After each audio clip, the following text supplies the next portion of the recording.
Ravi de vous rencontrer une nouvelle fois dans cette série de vidéos. Aujourd'hui, on va mettre le doigt sur une notion de l'orthographe, c'est le pluriel des noms composés.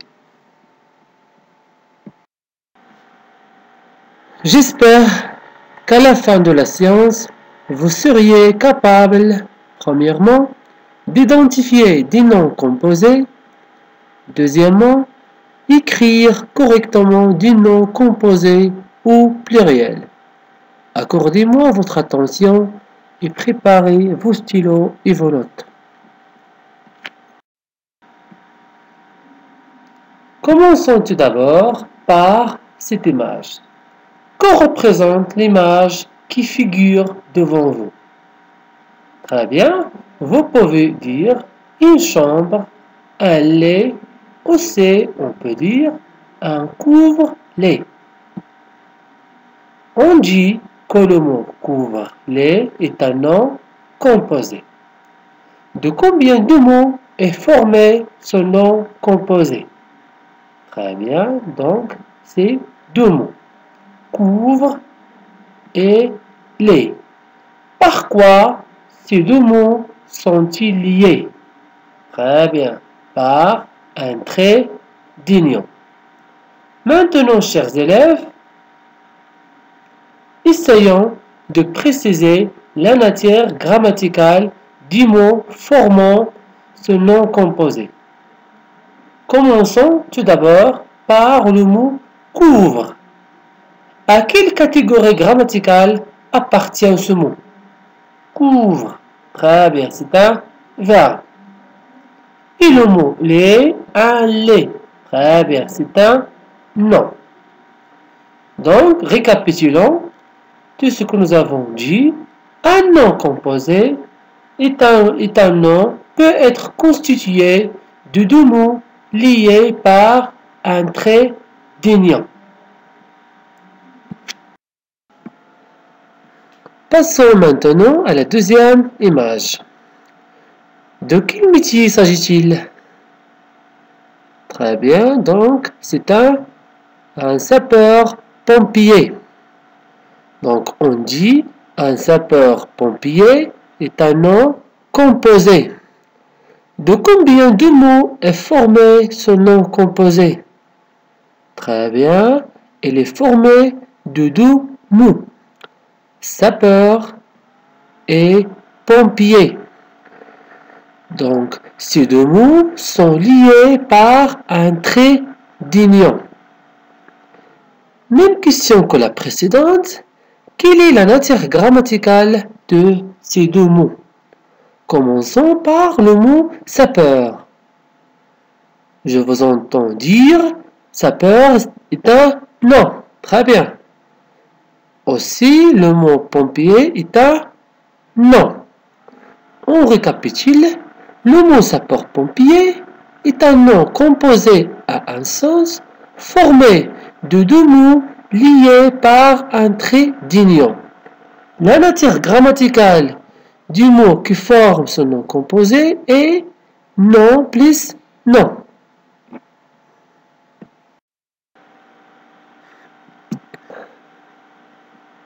La troisième image, qu'est-ce que vous voyez? La réponse est un rond-point. Le mot rond-point est un nom composé formé de deux mots, rond et point. Ces deux mots sont liés par un trait d'union. La matière grammaticale de ces deux mots, le mot rond est un adjectif et le mot point est un nom.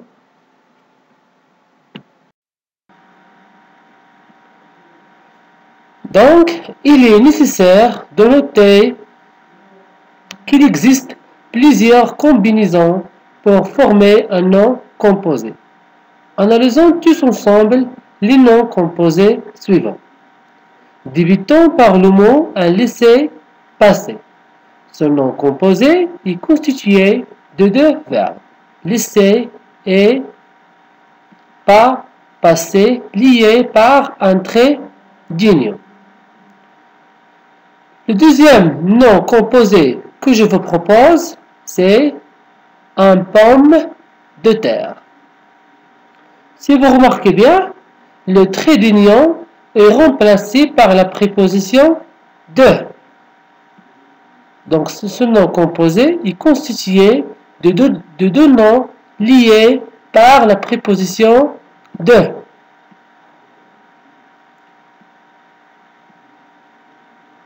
Le dernier nom composé proposé, c'est une contre-attaque.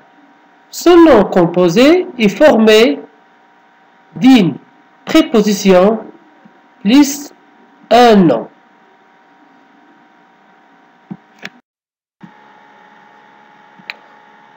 Comme synthèse, un nom composé peut former d'un nom plus adjectif, d'un nom plus nom, d'un adjectif plus adjectif,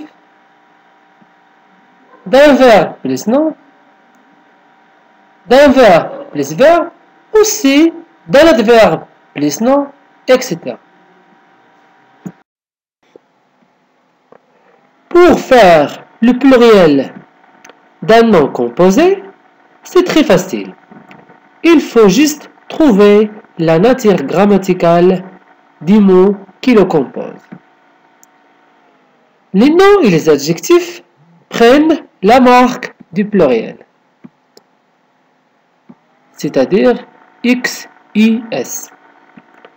Les verbes, les adverbes et les prépositions sont invariables, c'est-à-dire ils ne changent pas.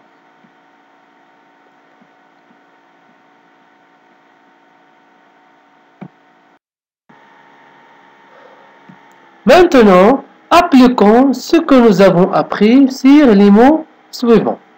Commençons par le mot rond-point. Ce nom composé est formé de deux mots, rond et point. La nature grammaticale du mot qui le forme, un adjectif plus nom. Donc, comme déjà vu dans la règle précédente, les deux mots vont prendre la marque du pluriel. Donc, on obtient des ronds-points.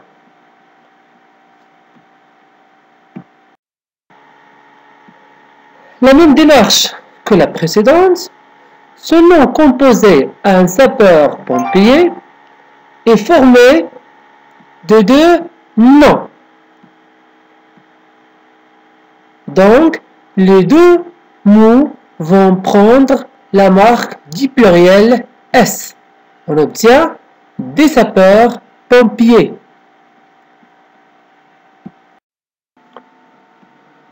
Regardons ce mot composé, un couvre-lait.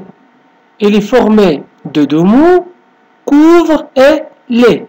La nature grammaticale du mot qui le forme, verbe plus nom.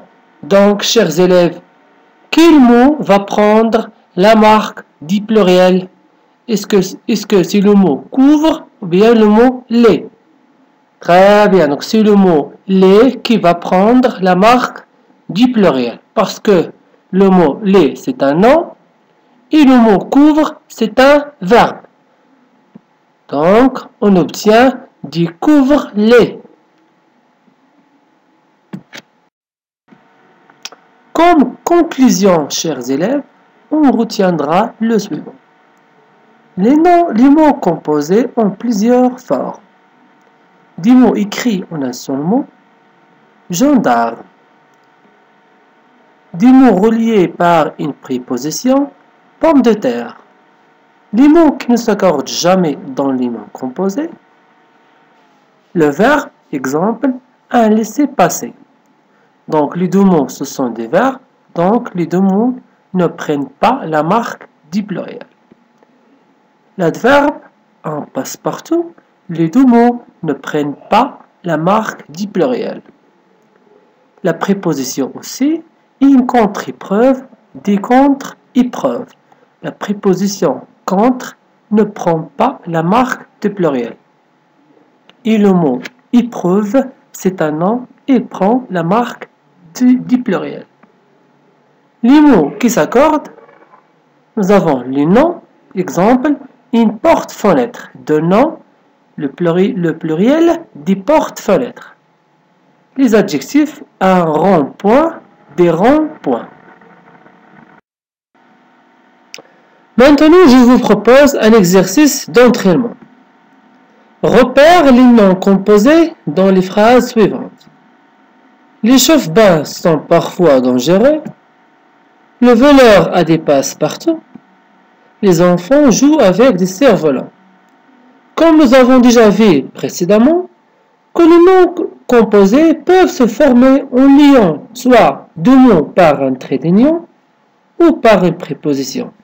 Et parfois, ils peuvent être formés de plusieurs éléments soudés en un seul mot.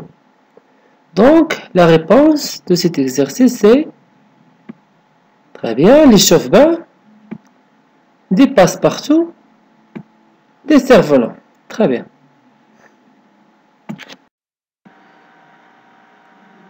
Le deuxième exercice d'application, tout d'abord, préparez vos cahiers et vos stylos.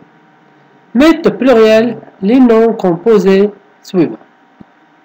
Le premier mot composé, un coffre-fort. Le deuxième mot, un tire-bouchon. Le troisième mot, un loup-garou. Avant d'exécuter l'exercice, vous devez préciser la catégorie grammaticale des mots formant ces noms composés. Comme rappel, seulement les noms et les adjectifs prennent la marque du pluriel, SOX. Vous pouvez arrêter la vidéo en appuyant sur pause et faire l'exercice sur les cahiers, avant de continuer la lecture de la vidéo pour voir la correction. Débutons par le mot un coffre-fort. Ce nom composé est constitué d'un nom plus adjectif. Donc, les deux mots vont prendre la marque de pluriel. Des coffres forts. Le deuxième nom composé est formé d'un verbe plus nom. Donc, seulement le nom qui va prendre la marque de pluriel. Des tire-bouchons. Le troisième mot composé, un loup-garou. Ce nom composé est constitué de deux noms. Donc, les deux mots vont prendre la marque du pluriel.